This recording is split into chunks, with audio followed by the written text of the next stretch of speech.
Matthew McConaughey is here 4 years ago with the lead in Joel Schumacher's A Time to Kill. He shot from obscurity to stardom. He was an overnight media sensation that Hollywood hadn't seen in years. Since then, he has proved his staying power with a string of solid performances in such films as Contact, Amistad, and U-571. Here is a brief look at his career. You're fired. Not a soul in this county isn't sick to death of your bullshit, Charlie Wade. You made yourself scarce. You could make a lot of people happy. You little pisshead.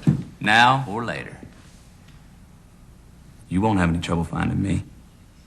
Trigger, in 1 minute we're gonna hit the surface. Do you understand me? Now you've got to go back in there and try. I wouldn't ask you if our lives didn't depend on it. Sorry, sir, I can't reach it. Now listen to me. You can reach it, and you will. Do you think you should be punished for shooting you? No, sir. I hold no ill will toward the man. He did what I would have done. What do you mean by that, Deputy Looney? I mean, I don't blame him for what he did. Those boys raped his little girl. Now, on the other hand, let's say they aren't slaves. Well, if they aren't slaves, then they were illegally acquired, weren't they? Forget mutiny, forget piracy, forget murder and all the rest. Those are subsequent, irrelevant occurrences. Ignore everything but the preeminent issue at hand. The wrongful transfer of stolen goods. Either way, we win. Would you consider yourself a spiritual person? I don't really understand the point of the question. I consider myself a moral person. I'm sure we all agree that is the case, but I think what Mr. Joss is in fact asking... Do you believe in God?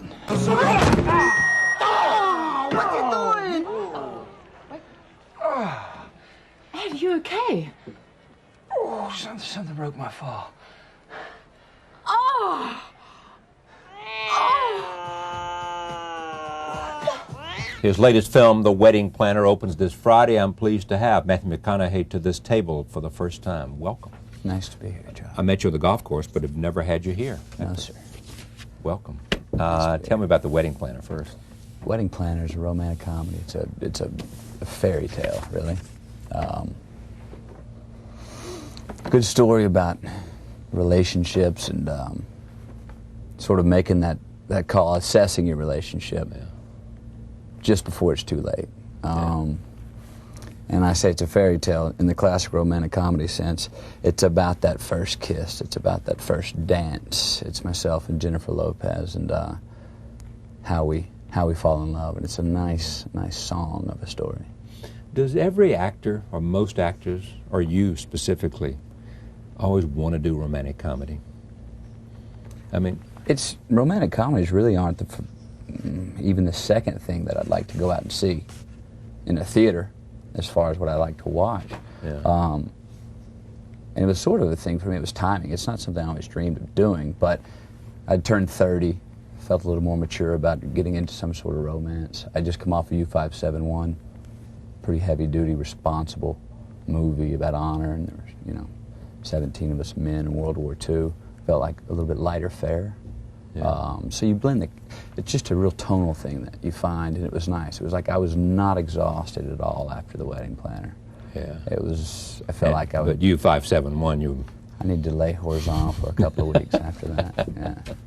But I think of people like George Clooney and people like that, they all sort of like the idea of trying romantic comedy. Yeah. It's, I found that, it's the lighter fare of affairs of the heart. Yeah. So it's, again, the job for me, the work was keeping it buoyant, Yeah. Anytime you think about trying to go for something edgy or something, that was the wrong way to go. So it was sort of like a song, singing right out through the credits. So it, like I said, it felt like being back in the 9th grade with that first nice relationship. Do you choose by just keeping your own counsel what you're going to do, or do you consult with people whose judgment you think is superb? It has to do with where I am in my own life at the time. But I've also, what I've found to have with the people that I work with who are also good friends is that a good friend can remind you of a great part about yourself. that you may have overlooked. Yeah. Great agents can do that too. A great agent. Now, if you can separate that about what may be good business, and if you can marry what may be good business and what may also be really right for myself, that's ideal. You know, I had a person with U571. I read the script the first time. I didn't get it, and I had a good Turned it friend down, of mine. or were I prepared? didn't turn it down. I was just I'd read it. I sat around. I took counsel with the people that I work with, and I was like, I don't get it. And I had a friend of mine who was my lawyer come and just pretty much pinned me against the wall and said, "Let me tell you something. You know, so this is why this is right for you. This is that side of you. This is what." And I went back and read it, and it was a whole new script. Yeah. You know. So you had good advice then. I did get good advice. Yeah. Where is home now? Is it Austin? No, it's not really Austin anymore. I just got a ranch 6 months ago out in West Texas, about 18 miles south of Mertzen. And so you're not close to the president-elect? I'm actually pretty close to Midland. Are you really? About 2 hours from Midland. And he's in Crawford.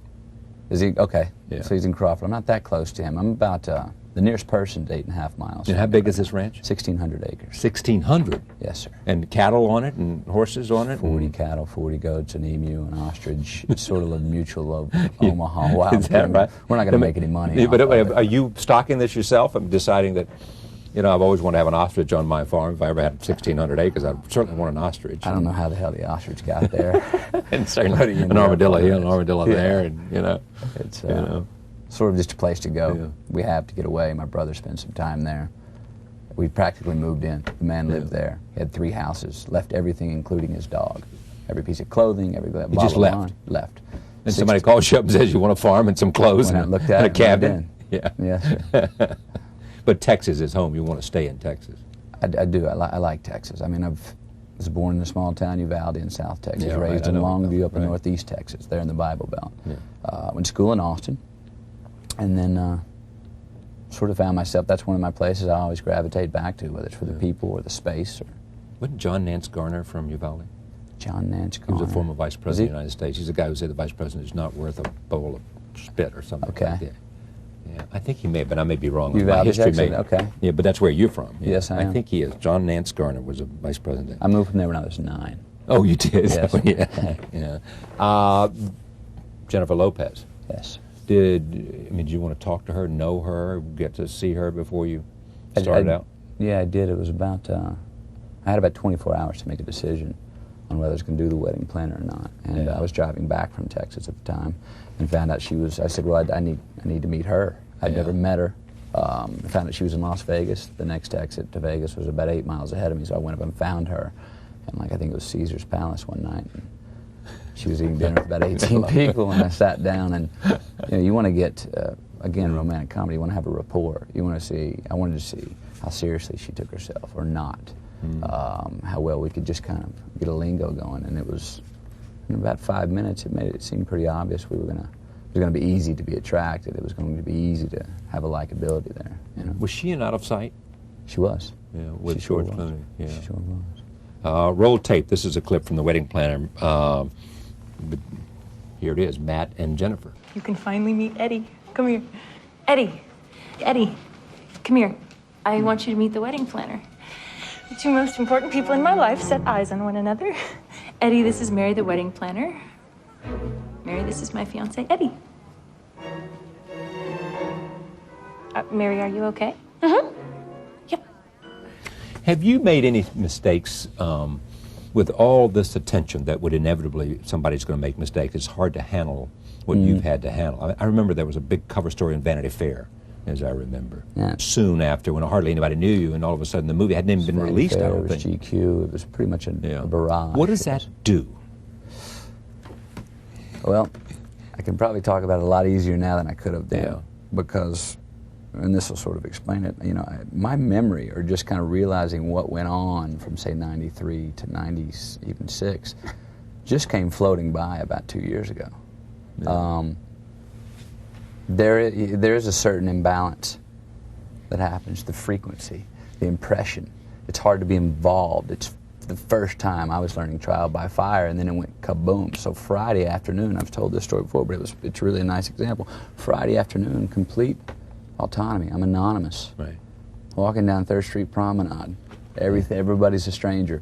Monday morning, the same street walk, 98 out of 100 people are looking and pointing, and all of a sudden, you just start to check things that you want to become feel. self-conscious. You know, I found myself quite a few times. You want to enjoy it. You want to embrace it, and I wanted to embrace it and be involved in it, but it was hard to come. I found myself taking my shoes and socks off and trying to really honestly get my feet in the dirt, just to feel the presence, to feel the beginning, middle, and end of certain things that go on in daily life. You need 30 hours a day. Well, you're only getting 24. Yeah. You go from let me do anything on Friday to here's 100 chances to say yes on Monday. It was, I mean, I yes to everything. Yes, and that became, you know, that can be just as hard as saying no. It was, I'm pretty happy with, I think you started the questions or anything I regret or something. If anything, there were times, I'll say this, I did say, boy, just, you know what, just be a gentleman and don't lie. Yeah. Well, where are we right now? There were times where it was a lot, and it was mainly focus on the work. That's what kept sort of a certain sanity during that time. Because I was not I'm much more of a public person now, or much more agreeable with saying, yeah, this is the life I live. You're much more one with now it now, right? Exactly. Than I was then. You know, I'm not trying to dance around that whole story about Texas, which I've forgotten exactly what happened, but at all. But when you look back, do you think, in retrospect, I handled the whole thing pretty well? I think I give myself a B. A B. Yeah. I give myself a B. And what are the excesses? I mean, in other words, what are the excesses? Here's what I found: you don't meet strangers anymore. Yeah. You go into every conversation. You know my biography. I don't know your biography. Exactly. Right. You start skipping out on what do you do. People start doing a lot of things for you. Yeah. And there's a sense of, you can lose your sense of salesman. If you don't watch, you can lose your sense of salesmanship and self-reliance that you had that got you there in the first place. Right. So, well said. It's been nice to back sort of off and go, no, I don't. I like to do that myself. You know. You also find that people act on your behalf because they think it's things you want, which you don't want at all. True. You know, true. Or it's expected. And some things that are offensive to other people. You know, that happens, and I think the other thing that happens, I think, is that people project onto you certain as things that are clearly not even a part of you haven't even thought about. You know, you must be because you are a movie star, right? You know, demanding, arrogant, absolutely, petulant, whatever. And the first time you're going, well, you sure, I'd love to try that. Well, yes, I'd like that. I can have that. Yes. Yeah, exactly. And all of a sudden you get through it and you go, wait a minute, I enjoyed doing that. And then you break back and customize. And that's what I meant by less impressed, more involved. The more involved you get, the more you can look at a situation. Oh, wait a minute. I don't want it just because I can get it. Hang on a minute. Right. What is it that I really want? What is it that I really would like? How do you keep up? I mean, you're you're what, 30-something? 31. Yeah. How do you make sure, other than simply by doing it, that you get better at, in the end, which is crucial to you, being as good as you can in your profession? Well, there was an interesting thing that Tom Hanks said the other night to you, and I thought that was a great interview with your show about familiarity with the text. Yeah. And what I took him to mean is what sometimes they call have a secret as a character. And it's not really what the lines, it's what's in between the lines. It's that one-liner on that character of where you're going, and what is in between the lines is why someone like him is so good. He says it just right, but look what he does in between the lines and how he gets there, starts and finishes things. I didn't grow up acting. I didn't grow up around the arts. I didn't grow up performing. So very 9 to 5. You get a job 9 to 5, you work, you get promoted, you stay there, and you persist. The arts were just another idea of anything was possible. I'm learning now to respect the art. I'm learning to feel a sense of accomplishment by doing a good job. I'm trying to bridge that gap between, there's a gap between what you want to do, what you actually do, and then what gets recorded or edited. And so the smaller those gaps can become, to where I understand that what I want to do is exactly what I can go create and be recorded. The smaller those gaps, I'm just trying to squeeze the gap and trying to make sure that it's me that's harder on myself than anyone else. Let me run one last tape here. This is from The Wedding Planner. One last clip here, and then we'll come back. This is where Mary, played by Jennifer Lopez, tells Steve, played by Matt, that the marriage ain't gonna last. I don't know. You know, maybe I was just being a guy and an opportunity presented itself. Bottom line, I never thought I'd see you again. You know, bottom line, nothing happened.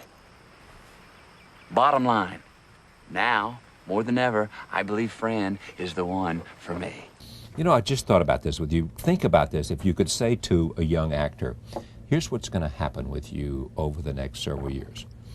You're going to work in Contact with Robert Zemeckis, who, as you mentioned, Tom Hanks made not only Castaway, but also made Forrest Gump. You're going to work in Amistad with Steven Spielberg. You're going to work in Ed TV with Ron Howard. You're going to work in Time to Kill with Joel Schumacher. Mm-hmm. I mean, if you need a graduate school in acting, that's a pretty good place to go with some pretty good teachers. Absolutely. Absolutely. And each one brought something creatively different that I learned from, but each one of them have something in common.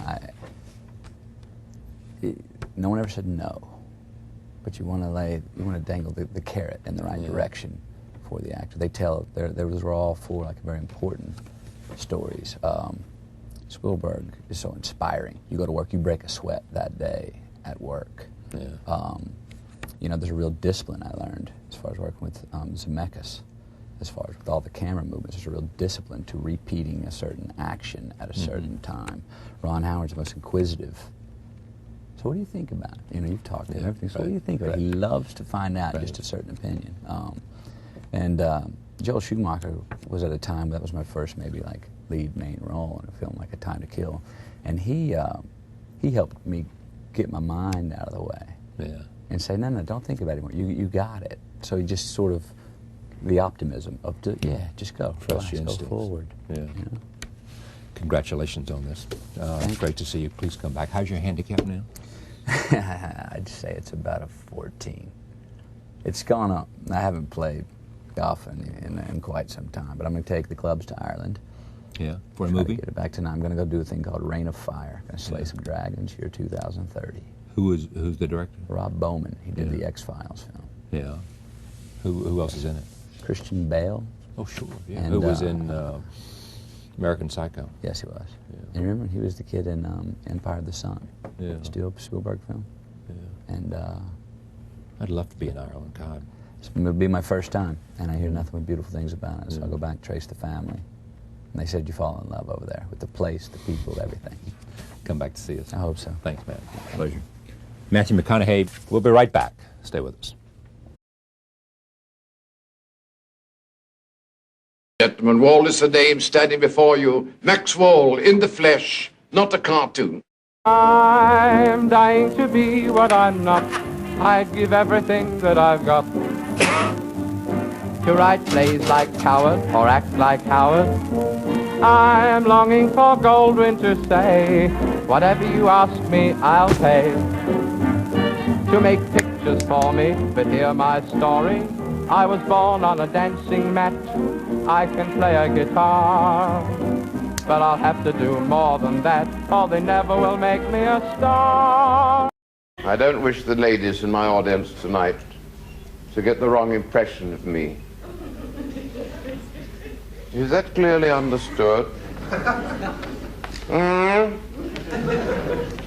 don't wish them to get the wrong impression.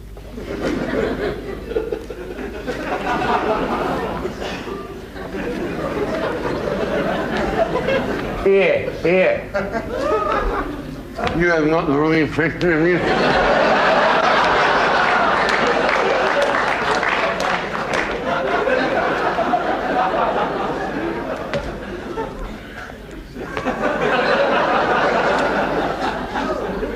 I love you. Come here. You weren't frightened, were you? I don't frighten people anymore since I had the nut and bolt taken out of your neck. I admired him from the very beginning. Comedy just emanated from him. It was very hard to describe it. I remember I wrote one joke for him, he would come out on stage and I would say, "You look glum, Max. What happened? You get out of bed the wrong side this morning?" And Max would say, "What did you expect me to do, jump over my father and mother?" At the age of 6, I lost both my parents. What a card game that was. Your father, he was a famous Scottish comedian, wasn't he? Yes, he was, yes. Jock Lorimer, the Chinese Scotsman, used to put a Chinese wig on with a pigtail down the back, sing ching-a-ling-a-ling, ching-ching-a-ling-a-ling, hoo-chai, hoo-chai. It's a broadbrecht moonlicht, nicht coming through the rye. Oh, I'm half Scots and half Chinese, as sure as eggs are eggs. And I didn't care a damn if my old pigtail keeps on tickling my legs. This business, treading the boat, I was born in it. Born, I literally was. Believe me. Not in the trunk. Nothing like that. Remember Judy Garland, gorgeous one, she was little, we were young. Born in a trunk at the Victoria Theatre. Yeah.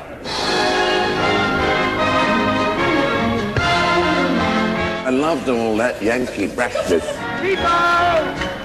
Nobody's born in a trunk. I mean, as far as I'm concerned, I was born at home quite normally. Yes. It wasn't until after they saw me they put me in a trunk. I'm a lucky cow to have someone to put my arms around. That's why I'm shouting so the world will know. Here I go, I'm Alabama bound.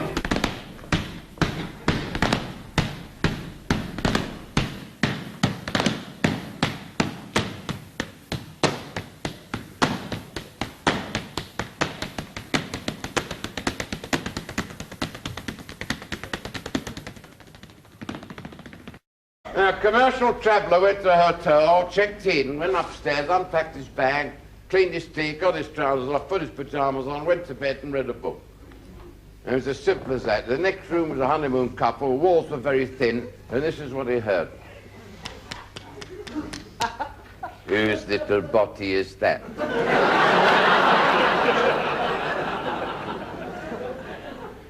Whose is that? Whose is that? Whose is that body? Tell me whose body that is, quickly. Whose body? Whose is that? Whose is that body?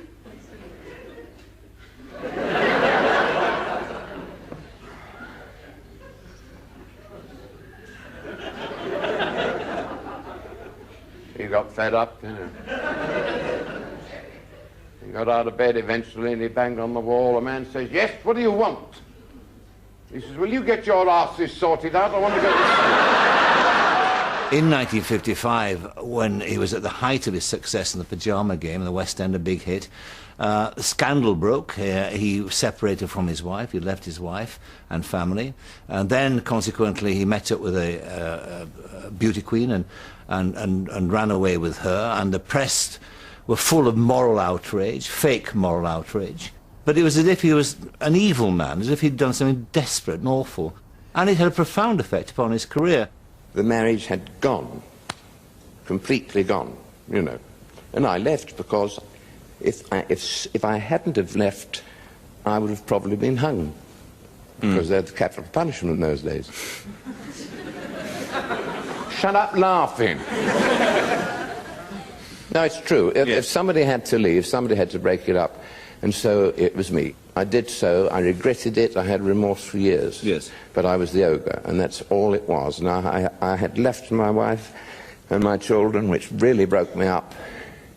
And I was in that condition for an awful long time until I met Jennifer, who was the beauty queen, whom I had judged in the semi-final at Morecambe quite a few weeks before and said goodbye to her. I met her again when I was in Pyjama Game at the London Coliseum, and a friend of mine brought her in because she wanted to be on the stage, and I was opening up an office to discover new talent. Max was unfortunate in some ways that he was around at the wrong time, because that scandal wouldn't have caused him any problems, even by the time of the 70s or 80s, certainly not the 90s and 2000, no problems at all. But in the 50s, it created a huge amount of damage and tremendous problems for him and his career. And there was no one there to control it. There was no one there to protect him. So he was thrown to the wolves, and the wolves in this particular case were the media. He didn't have a satisfactory private life at all, and that's very difficult when you're not actually working. You know, you've got to try and find, I would have thought, some sort of happiness in the hours when you're not actually, you know, you don't rehearse 24 hours a day. That's a lie. Oh, well, plenty of energy, there's nothing like it. At the same time, you have to remember, coincidentally, the variety theatres were closing. The shape of radio, which had been such a great provider for him, that was changing too. So all those things put together made Maxwell a deeply unfashionable figure. So up north he went and he did the rounds of the clubs. But the extraordinary thing about Maxwell was that you couldn't, when you talked to him about this, you could not detect any sense of bitterness in the man at all. He accepted what had happened to him as almost being part of his life. And I suppose that is what comics do. They actually make light of tragedy, and that's what he did in his own personal circumstances. Rachmaninoff's Prelude.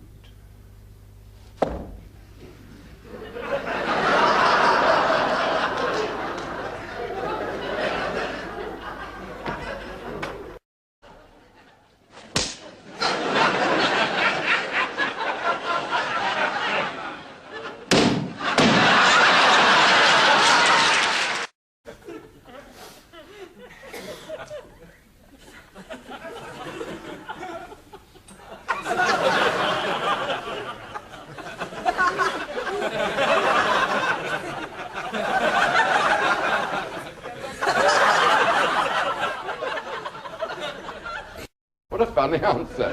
There was a misapprehension that he died in poverty. He certainly didn't die in poverty, and he was a frugal man. That's a term he used himself. When he made quite a lot of money later in life, after having had a bankruptcy, he invested well and saw that it was left to his grandchildren, and he just liked to live in a small flat.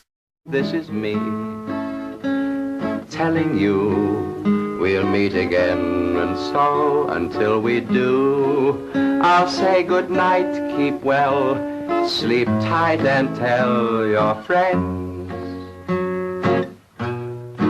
all about